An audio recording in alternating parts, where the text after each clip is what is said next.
class. All right, Loon, can you you can manage the chat, can Loon? Yeah. All right, thanks, bro.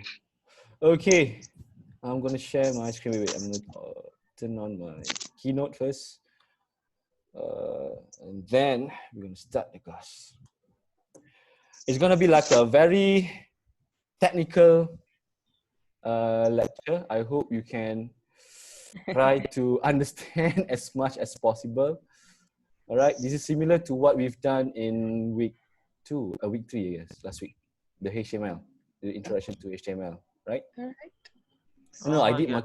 I did my introduction to HTML and in week 2. Where is it? Okay.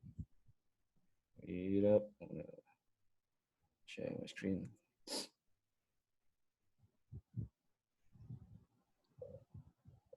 Okay, can you see my desktop now? Yep. Okay, can you see my keynote? Yes. All right, let's move on with the class. Wait, I need to. Okay, good morning, everyone. Morning, So, sir. okay, let me just immediately or straight away start with the lecture today. All right, you can download this slide and embed in your e-portfolio later. All right. Okay. So today I'm going to talk about another sets of codes that you need to use for your website design development, which is cascading style sheet, or formerly known as CSS, normally known as CSS. Right. So what is cascading style sheet? So let me just read through and I'll explain. Right. CSS allows you to create rules that specify how the content of an element should appear. For example, you can set the background of the page to different color, and you can also set how your paragraph could appear in terms of the typeface, in terms of the colors, or probably you want to change the font size, all right? Or probably you want to change your headings to use different typeface, or probably you want to have all your H1 using the same rule, so you can use CSS as well. Remember when I talk about ID and class, right? And I always refer to CSS. Okay, reason why? Because in your document, you have the same HTML tag in your HTML tag, all right? So what you can do is you can use ID or class to identify that as a selector, okay? So how it works? So CSS works by associating rules with HTML elements, meaning that you can tell the browser that by using CSS, you can tell the browser that certain elements should follow certain rules. That rules will govern how your content will be displayed in the browser. So again, in a code like this, regardless of HTML or CSS or JavaScript, you have different parts of the code, right? CSS contains 2 parts, a selector and a declaration.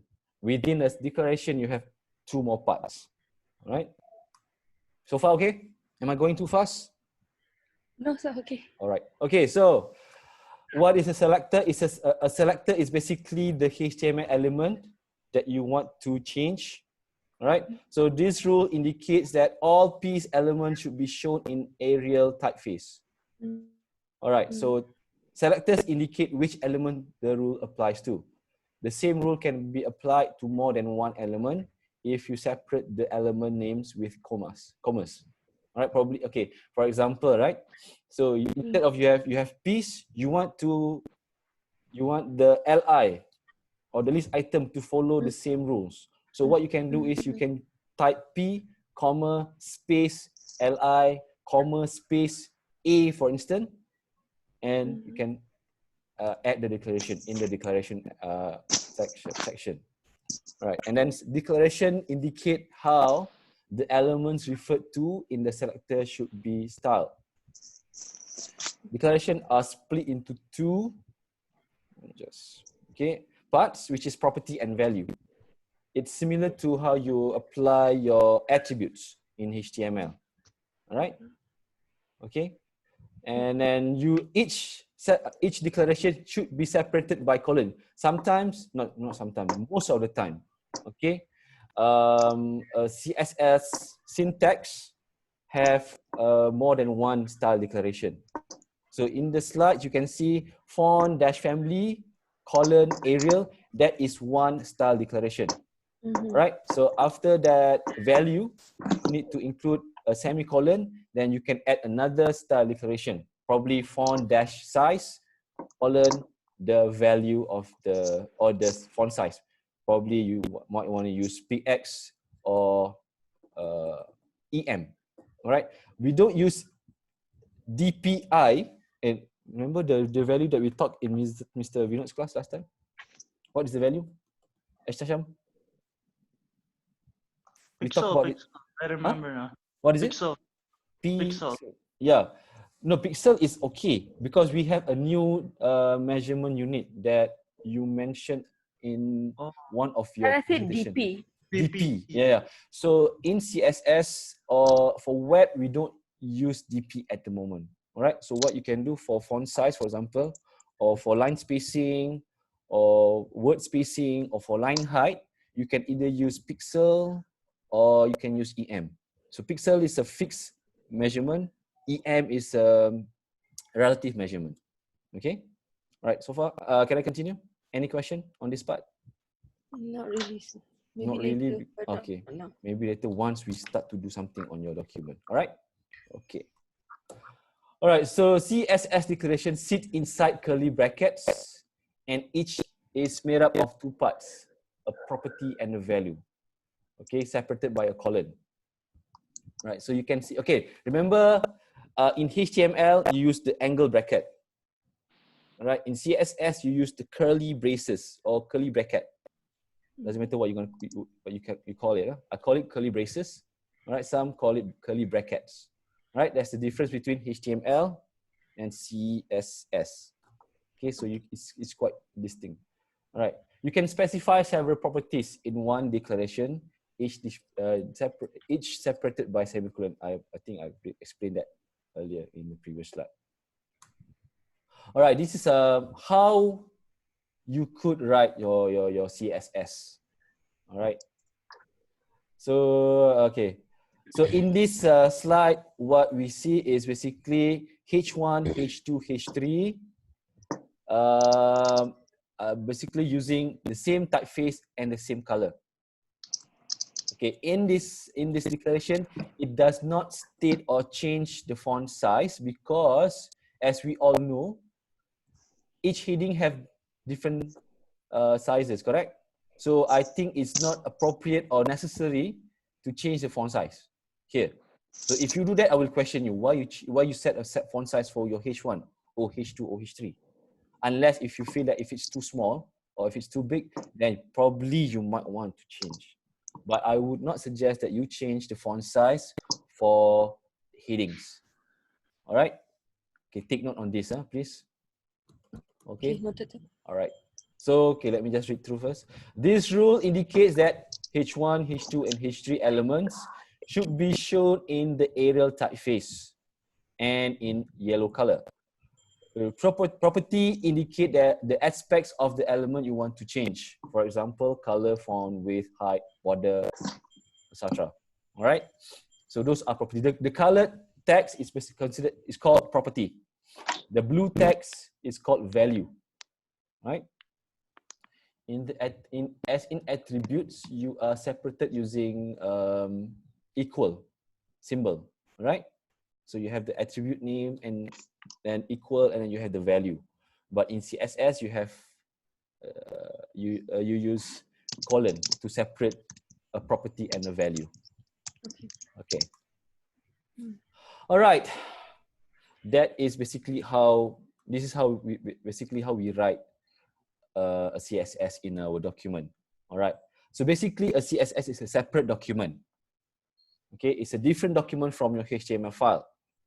Some may add the CSS rule directly in the HTML document, but most of the time, CSS document is separated from HTML. Reason why? Because it is easier for you to manage the CSS file.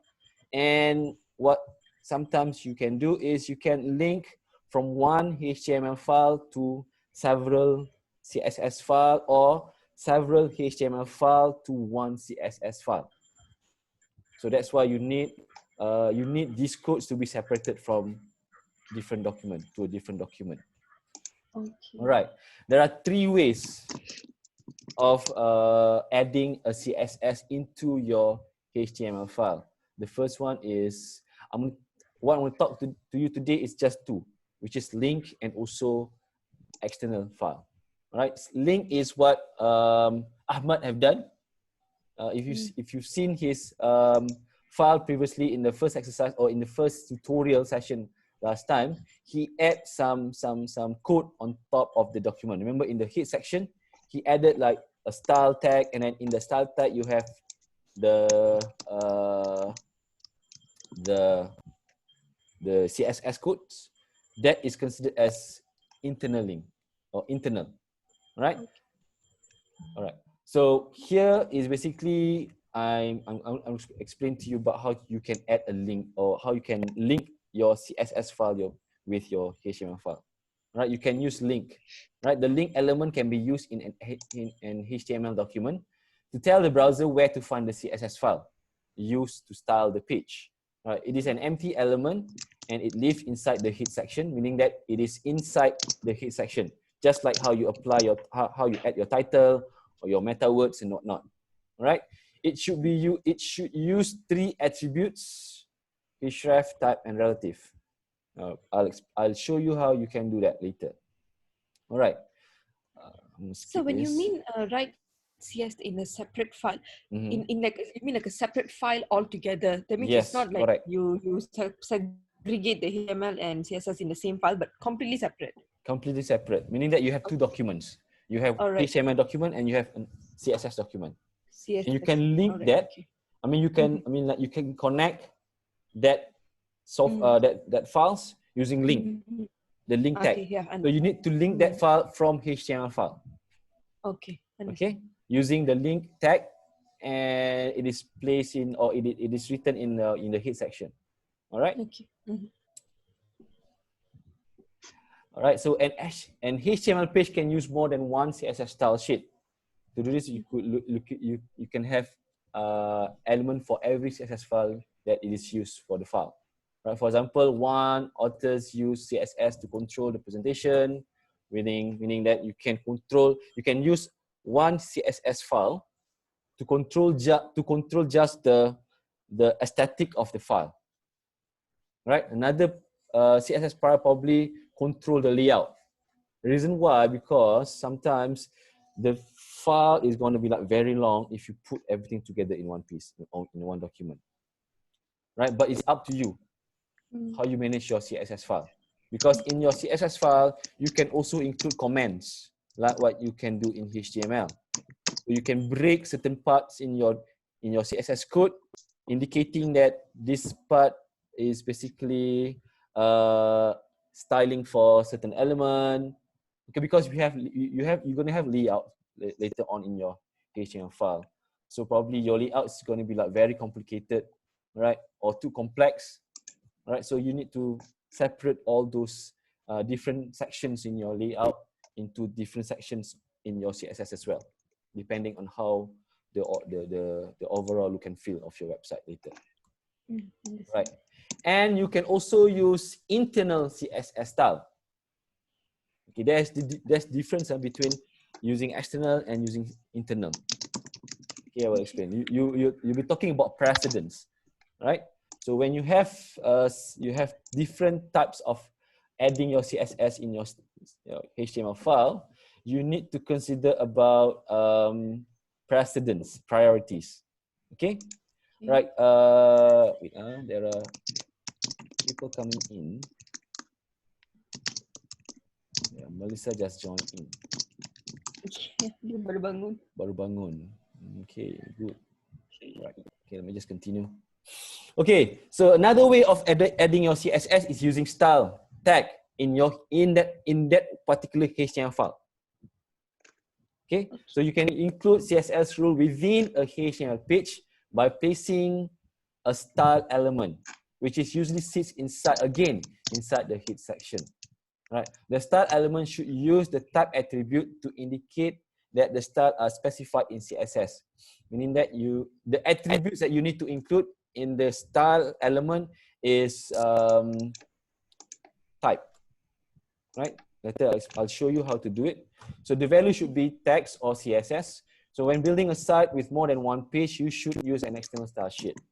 So this allows you to control the file or control the layout to make it consistent throughout different pages.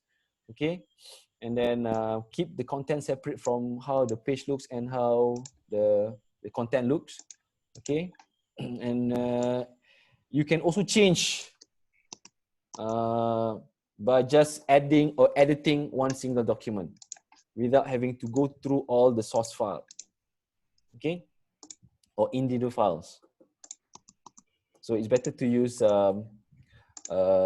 external file style sheet. Okay, let me just stop the recording now.